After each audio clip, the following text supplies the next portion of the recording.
NVN के दोस्तों, सलाम, नमस्कार। कमाल की बात में स्वागत, खुशामदीद, वेलकम।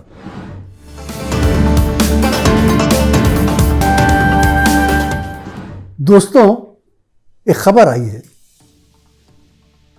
बाकायदा ऐलान तो नहीं है हुआ शायद, लेकिन खबर आई है। खबर ये आई है कि असदुद्दीन अवैसी की पार्टी मजलिस इत्तेहादुल मुस्लिमीन MIM यूपी में 100 सीटों पर इलेक्शन लड़ने वाली, अपने उम्मीदवार उतारने वाली। तो क्या हम योगी आदित्यनाथ को मुबारकबाद दे दें कि उन्हें परेशान होने की ज़रूरत नहीं?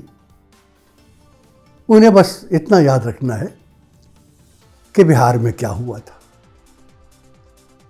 दोस्तों, हम ये नहीं कहते कि MIM या ओवैसी साहब की पार्टी जो है उसमें और बीजेपी में कोई साजबाज है, कोई गठजोड़ है, कोई समझौता है।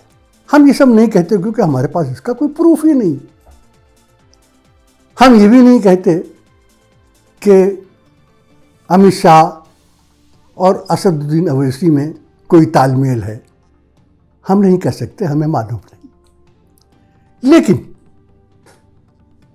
एक बात जरूर है कि MIM और ओवैसी साहब जो कुछ करते हैं वो जाने में या अनजाने में सिर्फ और सिर्फ बीजेपी को फायदा पहुंचाता है। आप देखिए बिहार में क्या हुआ।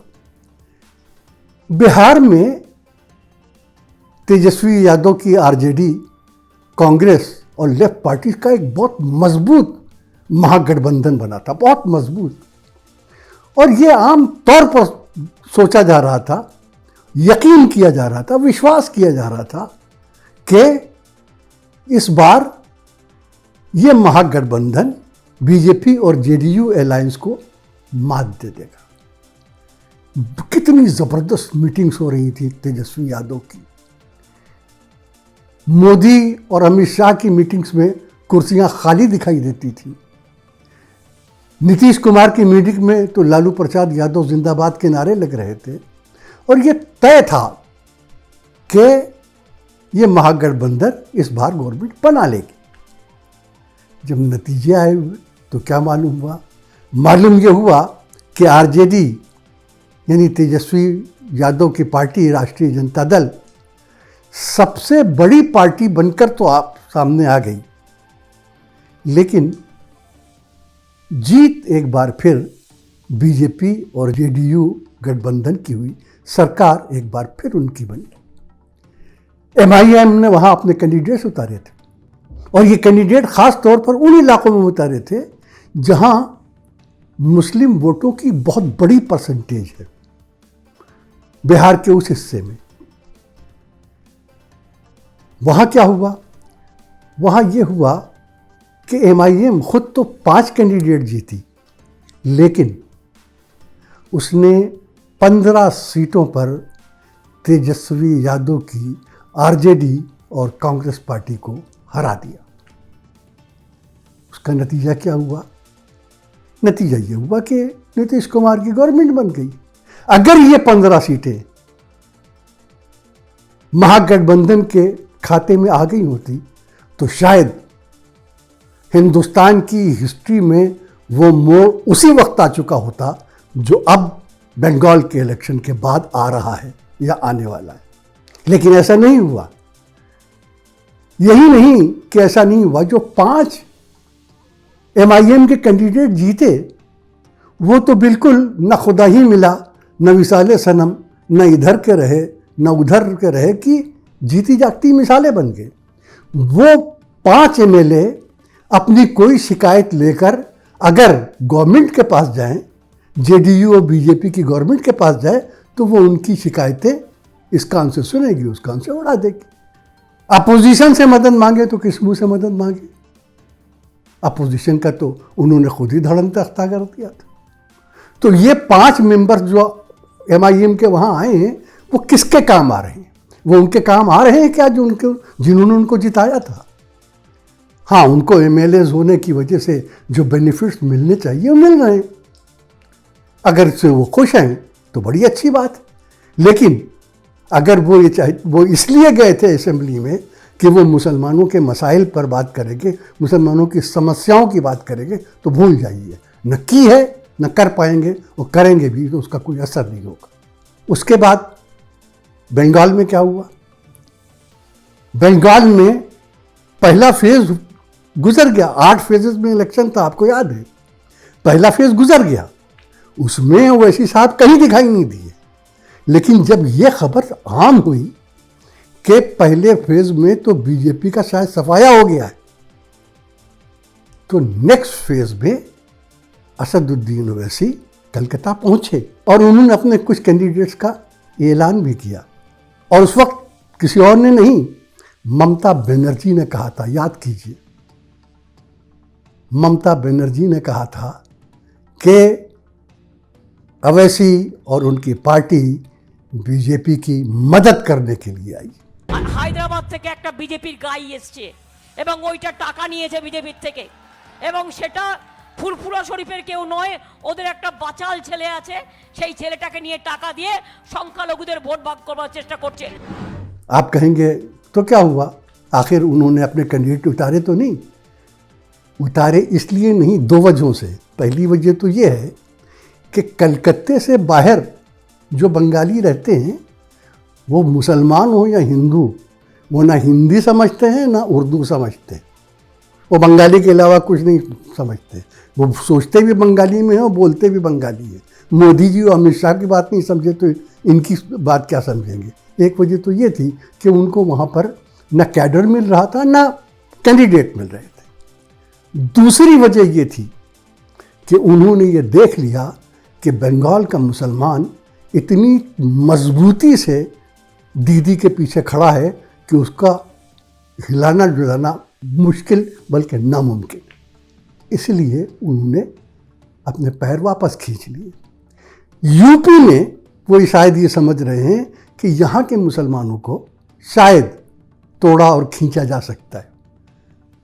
वो सही सोच रहे हैं गलत है तो बाद में मालूम होगा। लेकिन एक बात में हम बता दें कि वो जो आए हैं वो कहें ना कहें, लेकिन उससे बीजेपी को फ़ायदा होगा। उसकी एक मिसाल बता दूं कि उनकी जो पार्टी अगर है वहाँ पर, उन्होंने बिस्मिल्लाह ही गलत की है, यानी शुरुआत ही गलत की है। हुआ क्या है कि अलीगढ़ में उनके एक लीडर हैं, मुझे पता नहीं लीडर हैं या क्या हैं, और कोई उनके बारे में मैं कुछ ज़्यादा जानता नहीं, शायद उनका नाजिम नाम है। उन्होंने क्या किया कि 2 दलितों की बारातें मस्जिद के सामने गुजरने से रुकवा दी और कहा मस्जिद में नमाज होती है, उसके आगे से बारातें नहीं गुजरेंगी। अरे, ओवैसी साहब ने खुद कहा था कि वो मुसलमानों और दलितों को एक मंच पर लाना चाहते।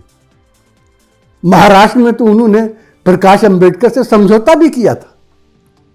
फिर वो समझौता प्रकाश अंबेडकर को कितना महंगा पड़ा ये दूसरी बात है, लेकिन वो यही कह रहे थे कि हम तो, हमारी पार्टी दलितों को, मुसलमानों को एक साथ लेके चलना चाहती। और ये भी कहा था कि हैदराबाद के जो सिविक इलेक्शंस हुए उसमें उन्होंने दलितों को कुछ सीटें भी दी थी। पता नहीं उन दलितों का क्या अंजाम हुआ, हमें मालूम नहीं। लेकिन अगर ऐसा है तो फिर यहाँ आते ही उन्होंने दलितों के साथ वो सलूक क्यों किया जो उनके साथ ब्राह्मण और ठाकुर करते? क्या मतलब था उसका? नतीजा क्या हुआ? जैसे ही ये नाजिम साहब ने ये हरकत की, उसके बाद बीजेपी ने फौरन दलितों की हिमायत का ऐलान कर दिया, दलितों का साथ देने का ऐलान कर दिया और दलितों के पीछे आके खड़े हो गए और जाहिर है जो सियासत करना थी करना शुरू कर दी। उसका नतीजा ये हुआ कि वो दलित जो बिल्कुल तय था कि शायद इस बार वो समाजवादी पार्टी, राष्ट्रीय लोकदल या कांग्रेस पार्टी के साथ जाएंगे, उनके कदम रुक गए और उन्होंने पलट कर पीछे दिखा कि बीजेपी उनको पुकार रही थी। तो इससे फ़ायदा किसको हुआ? इसको फ़ायदा अगर होगा तो किसको होगा? कहीं कोई बताने की बात। और एक बात और मुझे बहुत खटकती है, आप खुद भी सोचिए। देखिए, बीजेपी एक ऐसी पार्टी है कि कोई मुसलमान अगर उसके खिलाफ ज़रा भी ज़बान खोले तो वो उसे पीछे पड़ जाती। तो नेशनल सिक्योरिटी एक्ट, रासुका, ये सब जो हैं, आपने देखा डॉक्टर कफील के साथ क्या हुआ। और अभी देखिए, 2 मुसलमानों को NSA में, रासुका में पकड़ के बंद कर दिया गया। ये बेचारे 2 मौलवी हैं, एक का नाम शायद उमर गौतम है और एक का नाम जहांगीर कासमी। उन पर इल्ज़ाम ये है कि उन्होंने 1000 हिंदुओं को शादी ब्याह और रुपया पैसा और इसका उसका लालच देकर उन्हें मुसलमान कर लिया, और ये कि उन्हें पाकिस्तान से फंडिंग हो रही थी। आपको लिख के दे दूं कि 1 मिनट के लिए ये केस अदालत में ठहर नहीं पाएगा, क्योंकि झूठ, सब झूठ है, एब्सोल्युटली झूठ है, साफ झूठ है। अगर झूठ नहीं होता तो उन्हें रासुका में थोड़ी बंद करते, जहां कोई सुनवाई नहीं। वही 6 महीने तक तो कोई सुनवाई नहीं, फिर देखा जाएगा।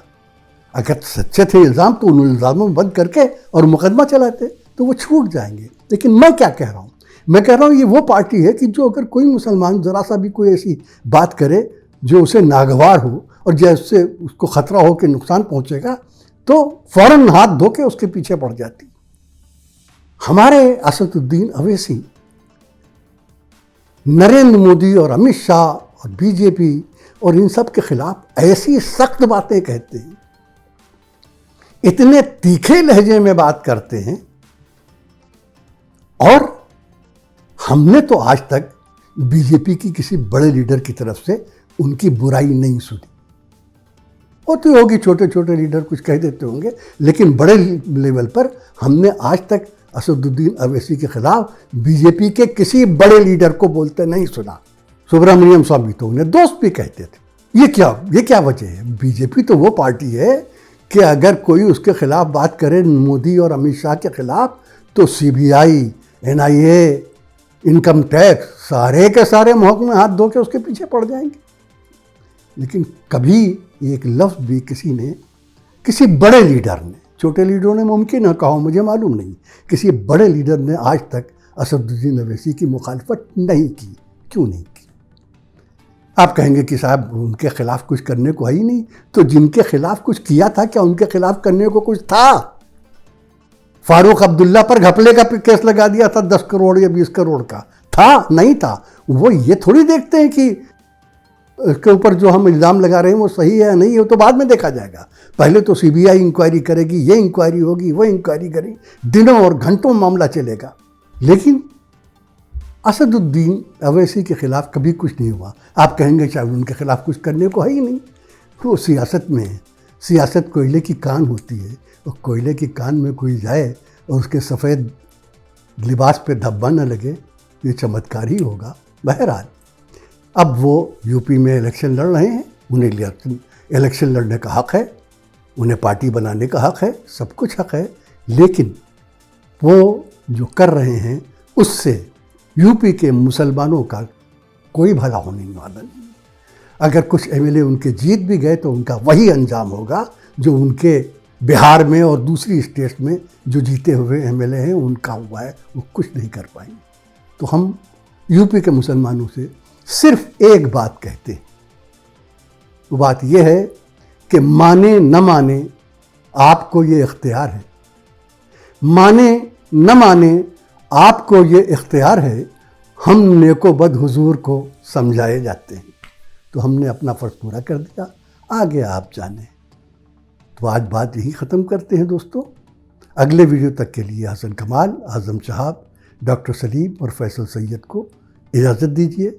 जय हिंद, नमस्कार, खुदा हाफिज़।